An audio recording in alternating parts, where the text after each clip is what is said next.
De volta com Boa Tarde Cidadão, na Band Natal, chegando em todo o Rio Grande do Norte. E agora vamos conversar com o Dr. Antônio Araújo, médico infectologista. Bem-vindo ao Boa Tarde Cidadão, doutor Antônio. Boa tarde, estamos aqui à disposição, é um prazer estar aqui. Muito bem. Eu gostaria que o senhor pudesse iniciar a nossa entrevista explicando para o nosso telespectador, né, quais são as opções de vírus hoje que o próprio Aedes aegypti pode transmitir. Nós sabemos que o Aedes aegypti está solto em todo o Nordeste, não só no Nordeste, mas no Sudeste também. Mas aqui no Nordeste, devido a essas chuvas, devido ao clima tropical, ele tem uma sede muito grande para as pessoas, né? Então, a dengue, a chikungunya e a zika são as doenças mais comuns no nosso meio hoje, né? Lógico que tem alguma doença que está parecida com a dengue, ou com a chikungunya, ou com a zika, que está levando um pouco de temeridade assim aos colegas, mas que eu digo, eu atendo muitas das pessoas com um quadro clínico semelhante, e algumas delas é diagnosticado de chikungunya, outras de dengue, e outras não têm um exame positivo. Isso não significa que ela não pode ter uma dessas três patologias. E a febre amarela? Também é transmitida pelo Aedes? Pronto, a febre amarela também, mas houve uma diminuição grande, foi mais no sul do país, é mais silvestre, não tem casos urbanos, graças a Deus, mas que foi acometido várias pessoas, principalmente em São Paulo, Rio de Janeiro e Minas Gerais. Mas aqui no Nordeste, graças a Deus, a gente não tem ainda um quadro autóctone de febre amarela urbana. Pois é, né? A importância do pessoal em casa, a gente reforça sempre, para ter cuidado, né? Até a bandeja do gelágua pode o mosquito ali deixar um ovo, né? E também, às vezes, uma tampinha de garrafa, uma casca de ovo, ele põe ali. E o detalhe é que o mosquito da dengue, eu digo muito que ele é um mosquito vaidoso, porque ele só quer água limpa, parada e quentinha. Então, com esse chove, fica quente, fica frio, né? Exatamente. Chove e fica quente a temperatura. Isso aí para o mosquito do dengue é perfeito. Eu acho que, assim, nós não vamos colocar a população toda a culpa, né? Mas nós temos alguma culpa em relação a isso. Nós, muitas vezes, colocamos lixo na rua, colocamos nos recipientes água. Isso facilita a multiplicação dessa doença que, às vezes, pode matar, né? Então, assim, se você sair na rua, você vê vários locais onde você pode encontrar larvas. É muito difícil para um governo também você tentar conseguir debelar o mosquito. Eu digo com certeza, porque quem é que vai tirar de todo o território, todo Rio Grande do Norte, alguma coisa que pode levar à multiplicação do vírus, esse mosquito, matar esse mosquito. Você vê essas chuvas aqui de Natal, hoje chove, amanhã faz sol, é propício para a multiplicação. Então, o mosquito gosta disso. E ele gosta da parte pela manhã e pela tarde. Isso, aí que eles contaminam. Ainda tem esse. Que é a diferença do mosquito do dengue para a muriçoca. Isso. Muriçoca é de noite e quer água suja. Né? E ele, água limpa, parada, onde há uma multiplicação e onde ele contamina mais. É logo cedo e logo à tardezinha. Está voando de manhã e de tarde, pode ser o Aedes, né? Doutor Antônio, temos a pergunta do telespectador, você está em casa nos acompanhando, pode mandar a participação através do WhatsApp 999229519. Eu gostaria de lhe perguntar, de fazer a pergunta, aliás, do Pedro Paulo, que está nos acompanhando em Lagoa Nova. Ele gostaria de saber com quantas vezes que a pessoa teve o problema do dengue, ela fica imune. Existe isso? Tem 4 tipos, tipo 1, 2, 3 e 4. Está sendo isolado aqui os casos que estão sendo estudados, o tipo 1. Quem tem o tipo 1 não vai ter mais o tipo 1, mas pode ter o tipo 2, o tipo 3 e o tipo 4. E isso faz com que as pessoas fiquem com mais risco de ter alguma infecção mais grave. Então, ele é imunizado por primeiro, mas tem 4 vírus. E esses 4 vírus poderão levar ao paciente essas 4 doenças provocadas por 4 vírus diferentes. Pois é. Doutor Antônio, temos mais perguntas do telespectador, mas aí já é sobre um outro assunto. Você pode participar com a gente, 999229519 para participar no Boa Tarde Cidadão nesta Sexta da Saúde. E a pergunta da Michele, que está nos acompanhando no bairro de Candelária, ela gostaria de saber com quanto tempo depois de uma relação sexual desprotegida é possível tomar algum tipo de medicação para prevenir alguma doença? Olha, no máximo 72 horas. 3 dias. Para você evitar a AIDS, né? 3 dias. Então, 3 dias no máximo. Você tem que procurar, se você teve um relacionamento com pessoa desconhecida, desprotegida, você com certeza você tem que ir antes de 72 horas para tomar a medicação. Muito bem. Temos mais participação do telespectador. Agora o Ricardo está nos acompanhando em Macaíba. Ele gostaria de saber como se sabe que o tipo do dengue que contamina a pessoa pode ser hemorrágica ou não. Isso é, por exemplo, se ele já teve uma dengue e esse exame foi positivo para dengue, se ele tem a segunda dengue foi positiva, ele poderá ter uma dengue mais grave. Mas hemorrágica é quando a dengue hemorrágica é aquela que sangra para dentro da pessoa. Ela vai ter o quê? Um sangramento interno, como se diz. Quando aparece lesões hemorrágicas, como por exemplo, epistaxe, sangramento no nariz, gengiva, isso é uma dengue com sinais de hemorragia. O dengue hemorrágico é uma doença gravíssima, que a maioria das pessoas vão a óbito, e graças a Deus é a menor quantidade de casos que a gente vê. Mas quando a pessoa apresenta uma dengue hemorrágica, é muito grave. Muito bem. E nesse período, fora o problema dessa contaminação através do mosquito Aedes aegypti, o que mais tem levado as pessoas a correrem para os consultórios dos infectologistas? Influenza, o gripe, resfriado comum. Está propício para apresentar. Então, muita gente hoje... É aquela frase que diz assim, a virose que está dando? A virose que está dando. Então, a influenza está acontecendo muito em Natal, não é? Por quê? Porque as pessoas, na hora que chove, você corre para um local só. Lá tem uma gripada, já passa para 2, 3. Então, isso facilita muito. Locais fechados, escolas, quartéis, onde as pessoas se juntam mais, as pessoas poderão ter com maior facilidade a influenza, a gripe, etc. Muito bem, pergunto só à produção como é que está de tempo. Temos aqui mais participação. Agora quem está nos acompanhando é o Tiago. O Tiago está nos acompanhando em Ponta Negra, aqui em Natal, e ele gostaria de saber o que é o HPV, se ele é algum tipo de infecção e como é que se transmite. Geralmente essa transmissão é sexual, é uma doença que requer cuidados e que tem vacina tanto para o homem quanto para a mulher. Então, é ter cuidado porque pode ser uma lesão que pode levar a um câncer cervical com frequência em mulher. Bom, nós vamos a um breve intervalo, daqui a pouquinho a gente volta, continuando a entrevista com o Dr. Antônio Araújo, ele é médico infectologista. Participe com a gente, manda sua pergunta, algum problema sobre infecção, seja via transmissão sexual, transmissão de mosquito, de tudo você imaginar, está aqui o homem que vai responder a sua pergunta. Então, anote aí 99922-9519, que eu volto daqui a pouquinho fazendo a sua pergunta. Volto já. De volta com Boa Tarde, Cidadão, na Band Natal, chegando em todo o Rio Grande do Norte, conversando com o Dr. Antônio Araújo, ele é médico infectologista nesta Sexta da Saúde. E temos a pergunta do Milson, que está nos acompanhando, lá no Barro Vermelho, né? Está nos acompanhando no Barro Vermelho. Ele gostaria de saber em relação a infecções intestinais por ingestão de alimento. Pode levar à morte? Sim, qualquer infecção pode levar à morte, a mínima possível como a máxima.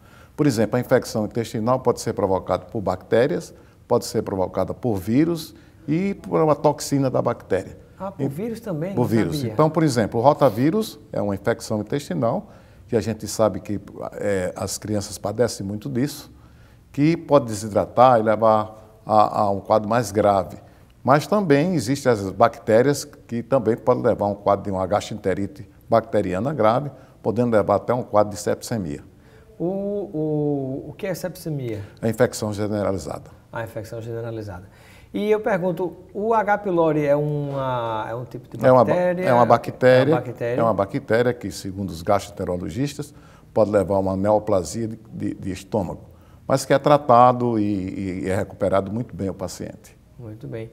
Doutor Antônio, e com relação às formas a pergunta aqui da Michele, que está nos acompanhando em Ponta Negra, Obrigado, Michele. Um abraço, amigos de Ponta Negra. Ela gostaria de saber quais são os principais sintomas para você diferenciar uma dengue, de uma zika e de uma chikungunya.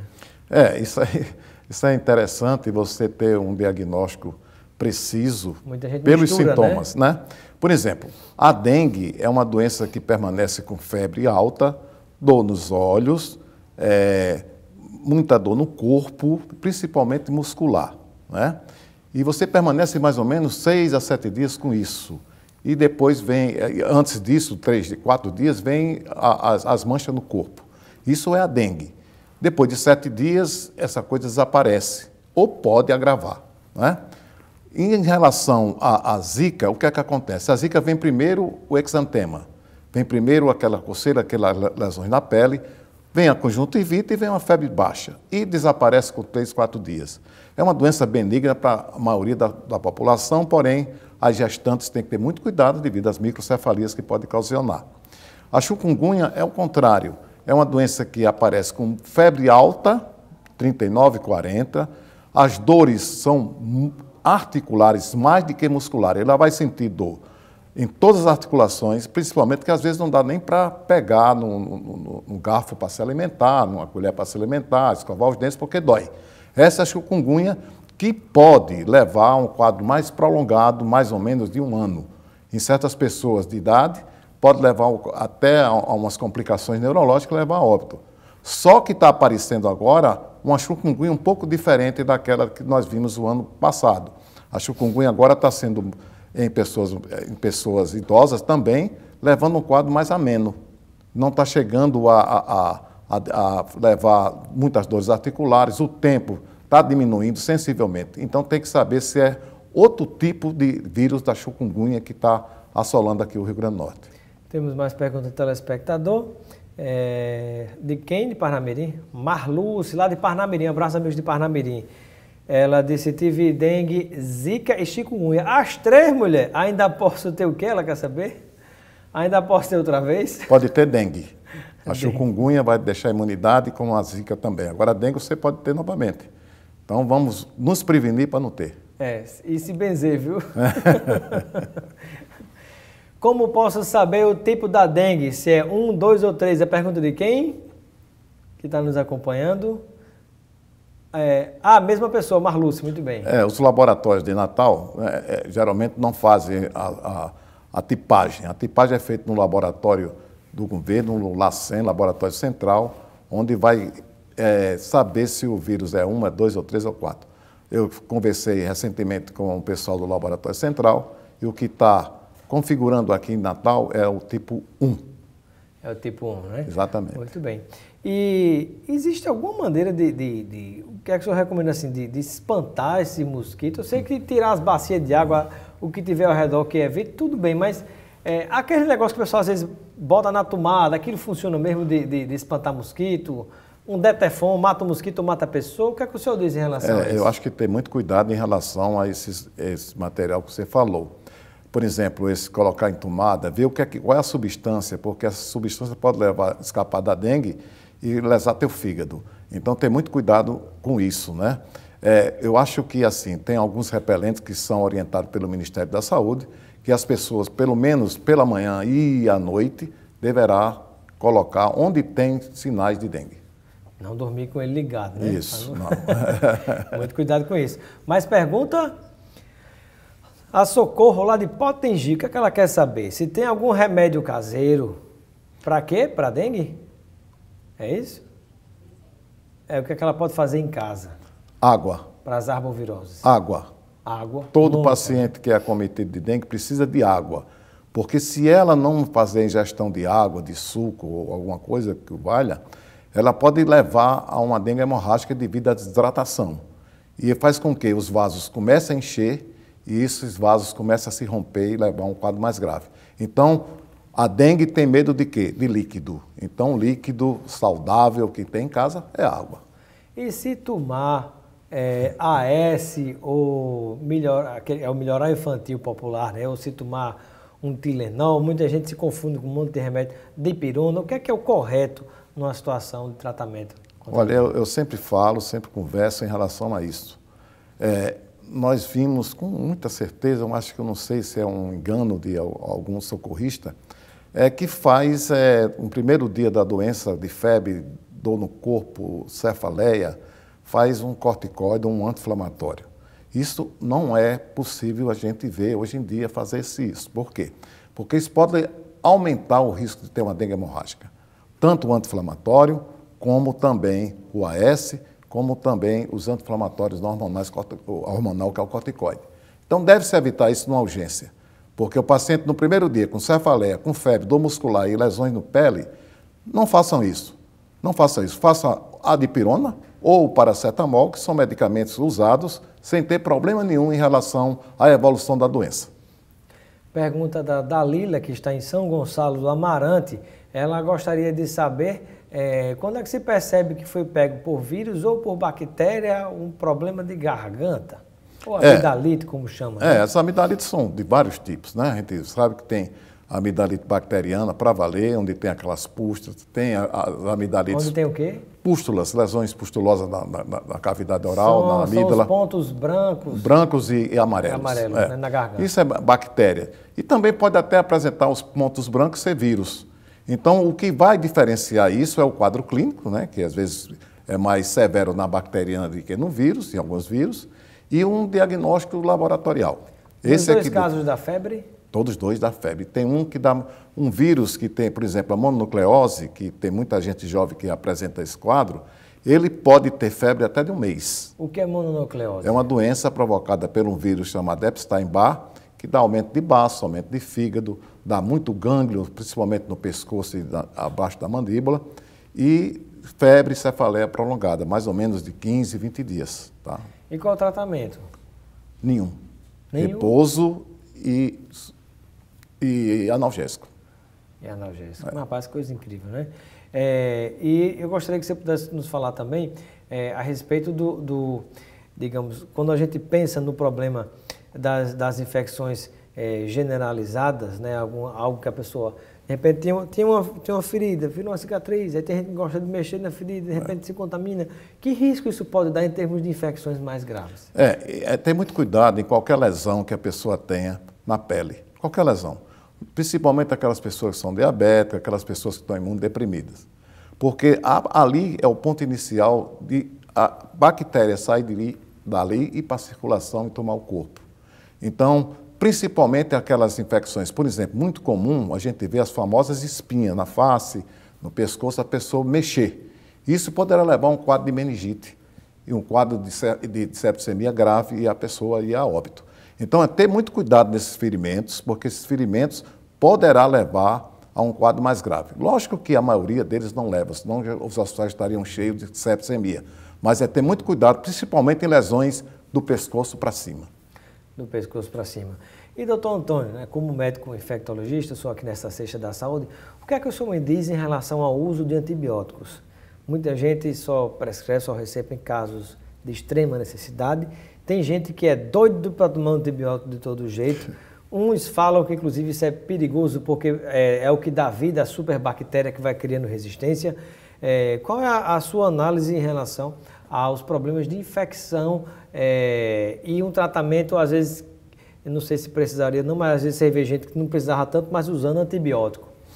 Tem muito cuidado, né? Porque o uso de antibiótico leva a perigo, leva muita coisa a você pensar.